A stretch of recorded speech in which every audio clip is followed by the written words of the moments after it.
Hey everyone, how's it going? So I wasn't intending on making this, but I thought I probably should because I've had people in the comments with my previous videos try to tell me that my car isn't the year that it is based upon how it looks, and I've had people tell me that my seats aren't the factory seats from Ford because the Recaros weren't available till 2013 or 14, which is entirely false, and I wanted to just dive a little bit into that. But I just thought it was necessary for me to talk a few of those things in case people were unaware and they thought that certain things were only available in certain years. And then I thought it was kind of funny that people told me that I don't actually own a 2012, I own a 2013 because of the appearance of the car. So I want to talk a little bit about that, so let's get into that. Okay, before we get more into the video, wanted to just let you guys know as a reminder, I have two of these boxes of the Avalon King Ceramic Coating Armor Shield 9. I'm going to be giving each of these away to two of my subscribers. As soon as I get to 1,000, I will pick two of you at random.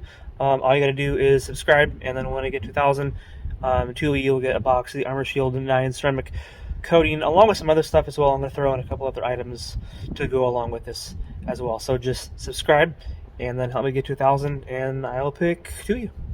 Okay, so 2012 was indeed the first year of the Recaro seats in the GT500s. Now, there is small, slight changes between the 2012 and the 2013s, and I want to just point a little bit of that out. So for anyone that says your seats aren't the factory seat, it was a seat that came in the 2013, not factory for the 2012. Well, this is one of the main things that you could tell. So right here, on the sides here, it's all the same leather. Now with the 2013 and 14s, it has this same type of suede or Alcantara stuff wrapped here on the sides, along here, and here. Mine does not have that. Why does it not have that? Well, that's because I have a 2012. Now, 2012 was also the same first year in the Boss 302. These are the same Recaro seats in the Boss 302, but instead of it being wrapped in cloth, it's wrapped in leather. So they not only the first year in the Boss 302, which was in 2012, they had the Recaro seats in cloth. They decided to add those same Recaro seats in the GT500 in 2012. So that's just how you can tell. It has the same snake, it's the same exact seat, but when they upholster them for the 2013, it's got the suede or the Alcantara along the sides here. That's one way that you could tell if it's a factory 13-14 seat or the 2012 seats. Now, this is something that I was not aware of until after I got the car. I didn't know that 12 was the first year. I thought the 2011s also had the Recaro seats. I learned that after the fact, and I also, like I stated in previous videos, the striping matches if the car was a stripe delete car. If it had the red striping or the white striping, those are the options, and that was also on the non-Recaro seats as well. So that's the main way to tell, is it's leather or the Alcantara suede on the sides. Secondly, I find it really funny when someone tries to tell you something about something that you own in regards to trying to tell you that you don't actually own what you think you own.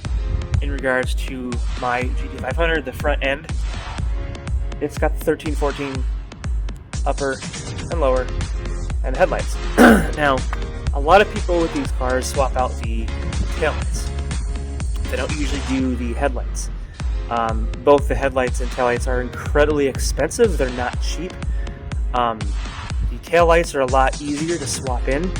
With the headlights, you gotta use some adapting wires and stuff like that, and it's just not necessarily an easy plug and play. Okay, so I decided to just open my hood here. I want to just show you guys. So with the headlights, the 13-14 headlights, when you swap them to 11-12, even 2010, because it's the same body style, but you have this adapter harness that runs underneath here that connects to both of the headlights. I'm not going to take this off. Looks like my Recaro Shelby thing it was $3. Oh well, I gotta get a new one.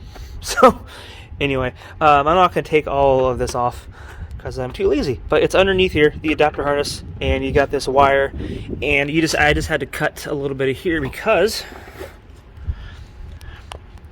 it plugs right into that right there. So I'm not really smart when it comes to wiring and stuff like that, but the step-by-step instructions was actually pretty easy.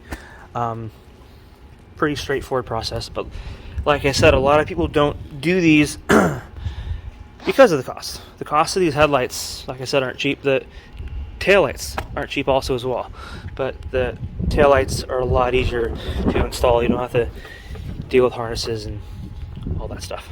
Now, I know I said the installation of these is not easy, and then I said the step-by-step instructions is pretty easy. What I mean by that is you can't just buy these headlights and just bolt them up and expect them to work.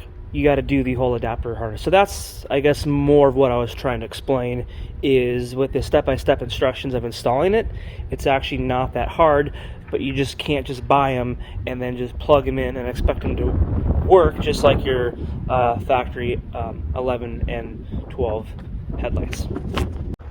Okay, so I don't know how good this is going to show up. It looks like it's kind of dark here.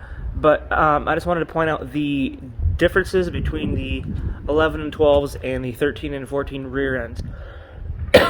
So in regards to those people that try to tell you that you don't actually own a 2012, you own a 2013. Because of, you know, what you've done to the front and the rear. So with the 2010s to 12s, the factory taillights come all the way down to here. That's why you have this little piece right here is like a filler piece when you swap out, when you do the 13-14 swap on the taillights here. You got this little piece here. Now some people will either just leave that blank, or they'll put this piece in like I did, or they'll just go and do the whole front, or sorry, the whole rear bumper swap. And now the 13 and 14 bumpers, your rear diffuser is paint matched, and you got the quad exhaust, so you got the dual tips on either side. The 11 and 12s have the single. So pretty easy to tell apart. 11 12s not paint matched. And then also on your trunk lid, your stripes don't go down here on your trunk lid. You got a black piece on all 11 and 12s, not just the GT500s, but with the stripes don't go over that piece. You can do the whole 13-14 swap when you do the taillights by adding that piece and just the whole 13-14 rear bumper as well. I just haven't done that yet. Now I intend to. I just haven't had the chance to do the full swap yet. Okay, so I know a lot of the people that are watching this, they already know what the differences are between the 11 and 12s and the 13 and 14s, and I'm aware of that. I know. I just felt that I should make a video for those people that just don't know the differences between each of the years, and especially with these seats. Excuse me. People trying to tell me that these seats aren't the factory seats, because his particular car, which is a 2011, there was actually quite a few of you that told me that, well, my GT500 is a 2011 and it doesn't have those Recaro seats. That is because the Recaros did not become factory until 2012. Now, not all 2012 have them. Just a select majority has them, or have them. I don't know what the numbers are. I can try to look that up. I just don't know what those numbers are here off the top of my head. So for those people that try to insist on that, no, these seats aren't the factory seats because those weren't until 2013 and 14s. Well, the 13 and 14s have the suede. Mine do not have the suede. The Boss 302s came out the same year. They have the Recaro seats. These are the same as the Boss 302 seats, but they're just wrapped in a leather instead of a cloth. So I just wanted to point out the differences between, you know, my car and a 13 and 14, which I've touched on a little bit in a lot of my other videos in the past, but I don't know.